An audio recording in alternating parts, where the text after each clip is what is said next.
Hi guys, welcome back to my channel. Today I'm back with another recap of Tyler Perry's Sistas, Season 5, Episode 4, The Letter. Oh my God, did y'all see what went down? Oh my God. I'm just mad that it wasn't more. But let's get into this recap. Oh, excuse me. So, it continues off with Zach Fatima at the gym. And he tries to reassure her again that he's in love with... He has love for Karen, but he's in love with Fatima. And he tries to calm her down so that she can get an understanding of where she's coming from. So it gets to a point where, after he calls her Karen, because when you think about it, she is the only one that keeps bringing up Karen's name. Y'all realize that, right? She is the only one that keeps bringing up Karen's name. What in the world, Fatima? You sabotaging your relationship before it even get fully off the ground. Because last time I checked, y'all only been talking for about a few weeks now. And how long is a few weeks? Because y'all not giving no inclination of, there go that word again, inclination of the timeline. A few weeks. Is this 4 weeks, 5 weeks, 7 weeks, 10 weeks? I don't know. Y'all not really giving the time frame of how long y'all started talking. But I digress. Moving right along. So after he tries to calm her down, she wasn't for it. Between Karen and Deja, they on her hit list right now. And she about to go full force. She felt herself turning back into her old ways. And she was like, listen, if you not let me go, I'm going to tear this place up. Zach was like, tear it up. I don't care, tear it up. And he was still holding on to her hands. So she was like, let me go. He was like, no. She was like, Zach, I feel myself about to explode. You need to let me go. He was like, no. She was like, Zach, I'm about to slap the shit out of you. I was like, oh, snap. He was like, all right, I'm going to let go. He ain't trying to get hurt or feel the wrath of Fatima because he already know how Fatima get down. So he ain't that stupid. He all right, I'm going to let it go. I'm going to let it go. And then she goes to the back, I guess, to do what she got to do. So as she does that, walks up Deja. She's still trying to get with him, and he's not going for it. He's like, listen, I'm good. So now she wants to bring her friends into the mix, and she introduces him to her friends, and he was like, hi, nice to meet you, but I gotta get back to my workout. And she's still trying to flirt with him, and he's not, he don't want you. He do not want you. He trying to get it right this time around because he already know how Fatima get down. So he's like, listen, go somewhere else. I gotta go do something else.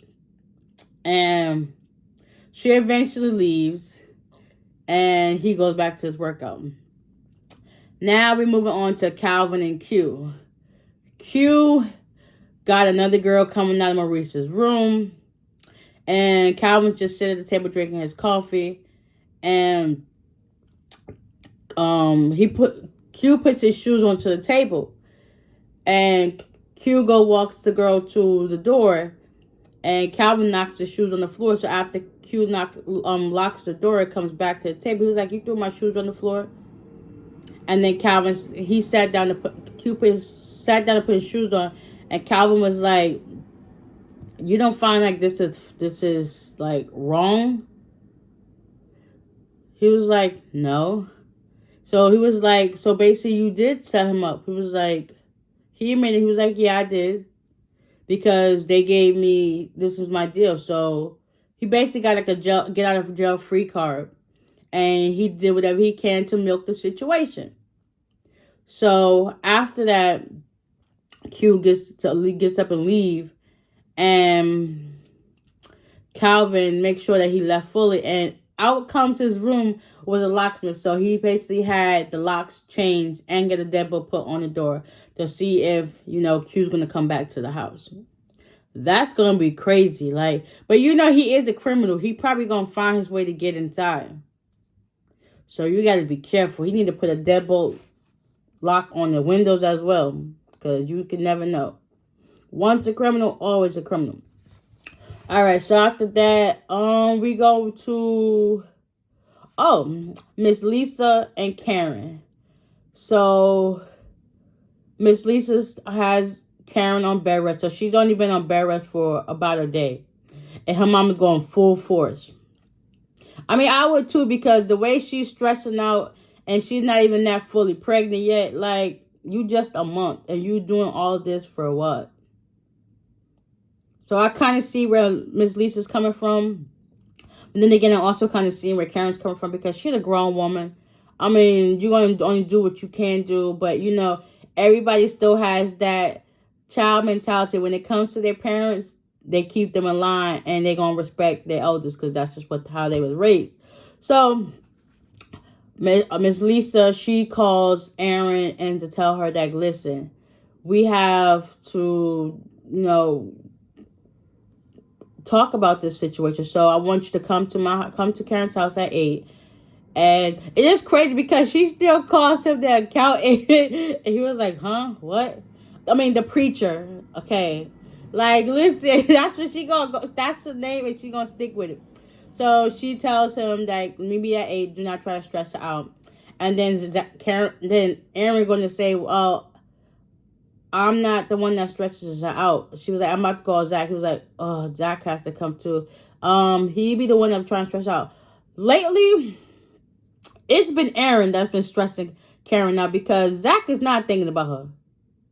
Like, once she did him dirty about the whole credit card situation, he really lost the love for her. Even though he got it for her, he lost the love for her. Like, that right there put the icing on the cake. And you can tell it really broke his heart. Like, okay, I see how you cooked out. Okay, so after that, Miss Lisa calls Zach. Zach is still at the gym. And she was like, I need you to come to Karen's house at 8. He was like, wait, what? I don't think that's going to rock. And then she was like, oh, you can also bring your girl too. He was like, she is not going to go for this.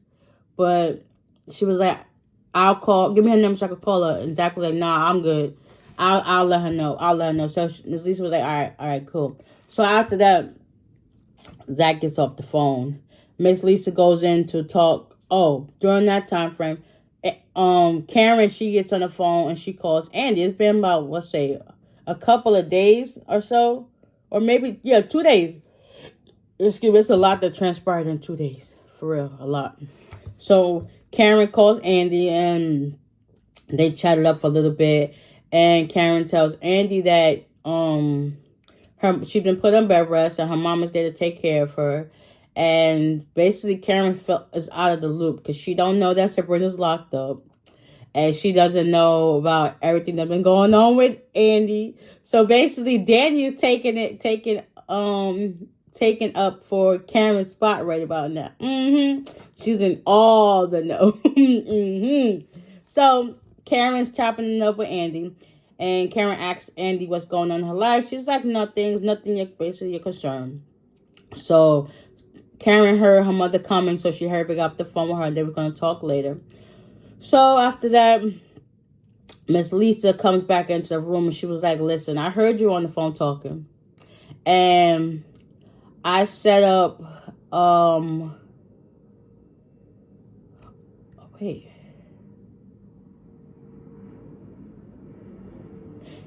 set up a meeting.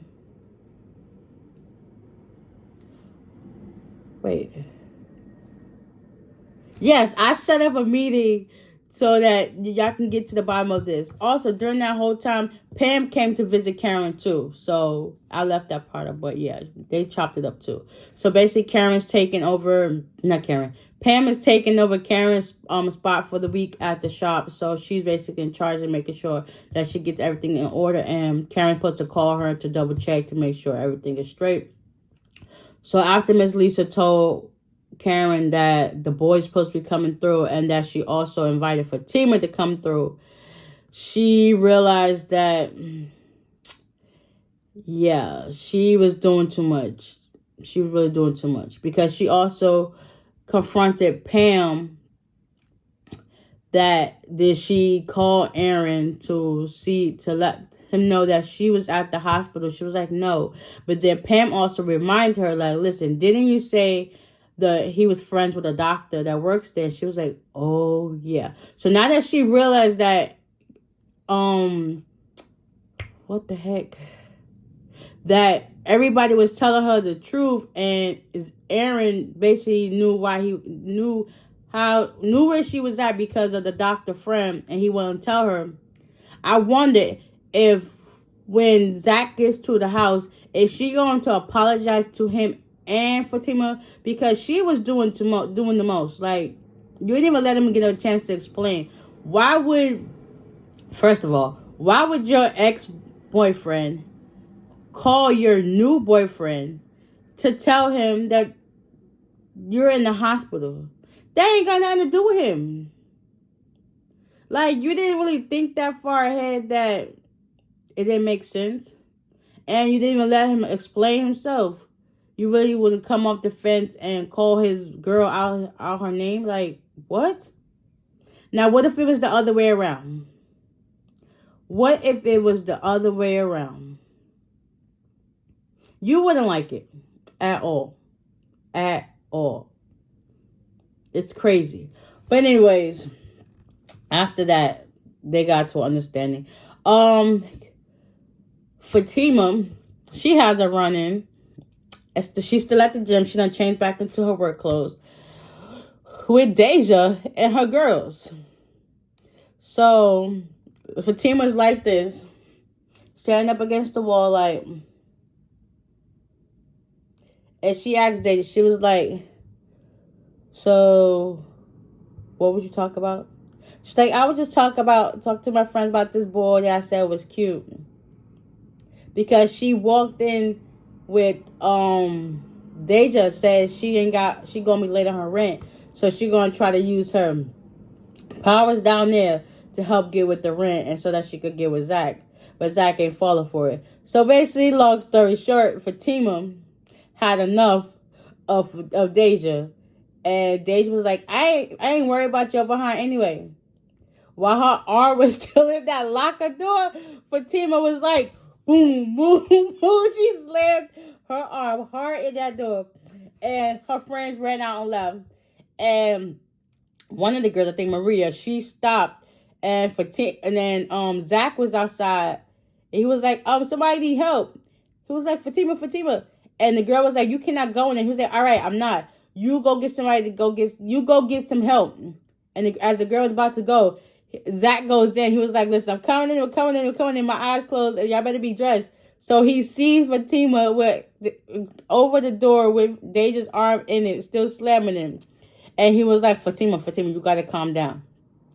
So eventually, Zach got Fatima to, like, let her go. And you see Deja in the corner holding her arm like this, like, she looks so hurt. But then again, she calls out for herself, like, listen, stop playing with Fatima. Y'all keep thinking Fatima's soft. Y'all heard she was a gangster. Her family is set straight. Like, she about that life. Y'all keep messing with her. Y'all gonna see how Fatima really gets down. Y'all gonna see the old Fatima. Y'all just seeing the nice, cordial Fatima. But she will go from 0 to 360 in a minute. Like, the girl is not to be played with. Y'all keep trying and testing her gangster. She gonna show you how gangster she really is. Keep messing with her. So eventually, Zach and Fatima was ready to go. And after that, Deja fell into Zach's arms, and Fatima pushed her off, and you see Zach's arms go up like, I ain't going for that. And then Fatima grabbed his stuff, was like, all right, let's go. So he was still trying to say sorry to Deja, and Fatima was like, Zach, let's go. He was like, a little puppy dog, lost and didn't know which way the direction to go. So after that, Fatima and Zach, they leave. Go back to the office. No. Q, while Danny's at work, comes to find out Q done took Zach's job. And Danny, she's kind of iffy. I don't think she ever met him. I don't think she's met Q. But anyways, so Q takes Zach's old job. Danny has to now show him around, and she's not feeling his energy and vibe or whatever. So he was like, trying to talk to her. She was just trying to downplay whatever. She's like, listen, I got a job to do. I'm at work. Let me just do what I got to do. Eventually, he leaves, and one of the planes land in her area, and it comes to happen to be the guy that was with that wild, crazy wife of his. And, he was like, call me sometime so we can talk about dinner. So he had to go back to work. So she was like, sure, maybe. Now we go back to the job, the law firm. And Andy just gets to work. And she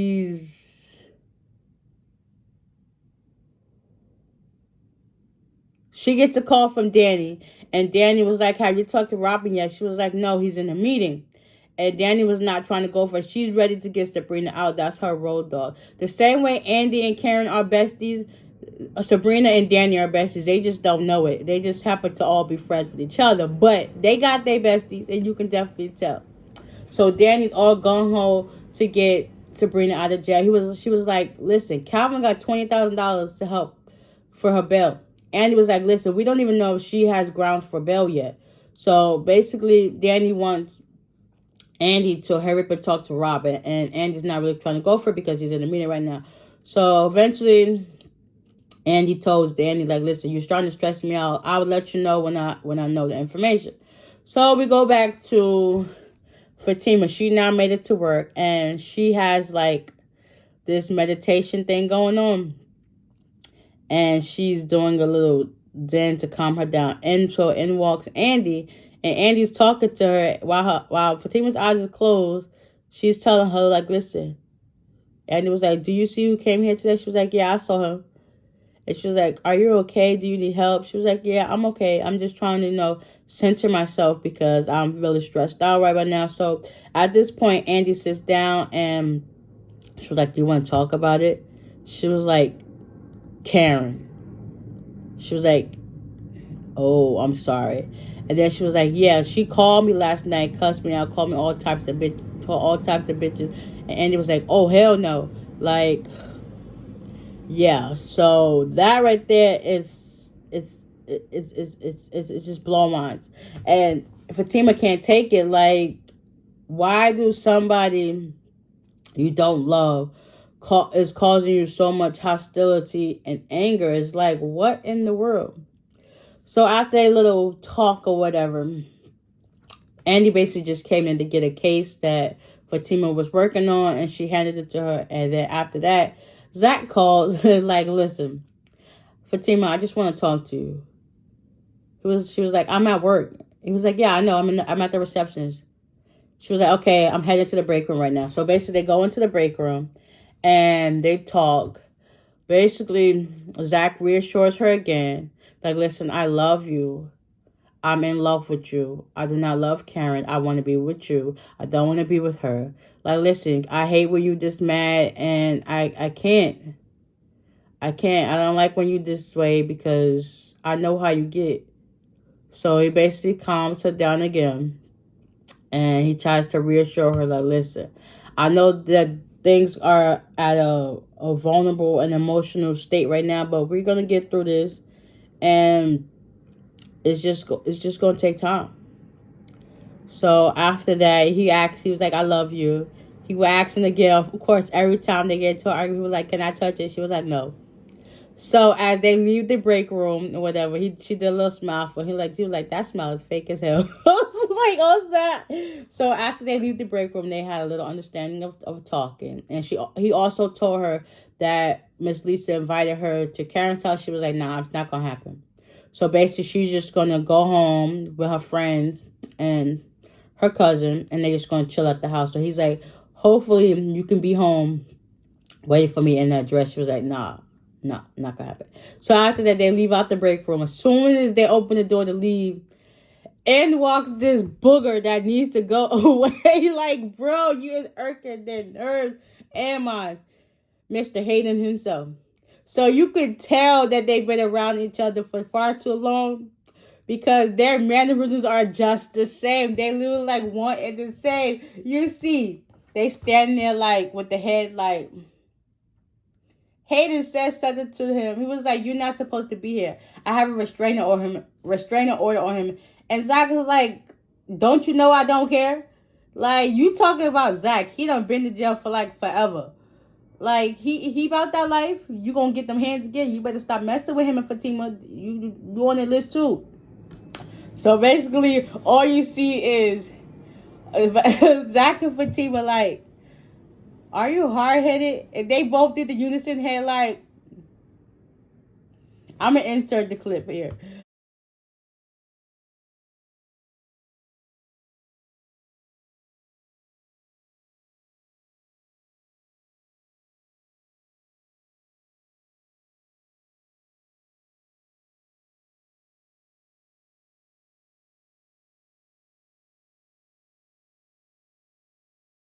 Like, oh, snap. And then he was like, all right, let's go. And then even when, he remember before when they left out the room, he asked her, he touched her, right? Yo, he lucky. He got the feel of it. But he didn't even probably think nothing of it at the time. So like, listen, let's just go. And that's just what it is. So, we now at the last end. Hayden goes into Andy's office and he was like, something about, so trying to talk to him about what just happened with Zach and Fatima. And he was like, I have a restraining order on him. He was like, and? She was like, did you read this section of the handbook that says you don't have the right to tell somebody where they can go? He was like, why? Because Zach is her client. So he could come up and down here all he want. Like, bro, you ain't saying nothing but word. And then that's when Hayden want to say, do you know who Robert's talking to? And she's like, what are you talking about? Well, he's in there talking to somebody. Do you want to go see who he's talking to? And he was like, and he was like, listen, I don't got time for your games. Like, listen, what do you want? Why are you here? Like, I want you to go see who who Robin's talking to. And he's like, I'm good. She was like, I'm good. And she was like, listen, this is beneath me. She was like, I never wish ill intent on anybody. He was like, well, I do all the time. Hayden, just get out of my office. Next thing you know, in walks Fatima. And he goes, excuse me, I'm trying to leave. She was like, boy, get your ass out this dagger office. So he leaves. And then Fatima closes the door. And Fatima tells him, like, listen. No, Andy tells Fatima, like, he is so annoying. She was like, yeah, I know, right? So she was like, Andy, we got bigger problems to worry about now. She was like, Gary's in there talking to Robin. You already know Andy is like a deer in headlights. I guess when the D is too good, it's so hard to let him go. So now, let's see. I can't wait till next week's episode. And you know what? I'm so sad that they keep dragging it out. Like, y'all could have put in some more clips to make it more juicier. It was more commercials than it was a daggone episode. Like, bro. But anyways, I can't wait till next week. Supposedly, Andy gets to meet Madam. Hopefully, Deja leaves Fatima alone. Zach and Aaron comes to some conclusion so that Zach can move on with his life. And Fatima can stop feeling so insecure. But then again, I see where she's coming from because she went through a lot of stuff with Ian. And it's like that stuff is all triggering and coming right back full force in her face. And she ain't trying to go back down that road, especially the way she is. She a gangster for real. She a thug. So she trying to like mellow it out. But things just coming to rise. Then it's just making her feel like old Tima's back. But we gonna see. Hopefully things change for the better. And then we can finally free Sabrina, Sabrina Maurice. And we can finally do something about Q. I wonder and I hope, will Madam find a way to get Q done away with or put him somewhere that he can never come out? Like, I don't know. But anyway, guys, I hope y'all enjoyed this recap of season 5, episode 4, The Letter. And I will see y'all in the next one. Bye.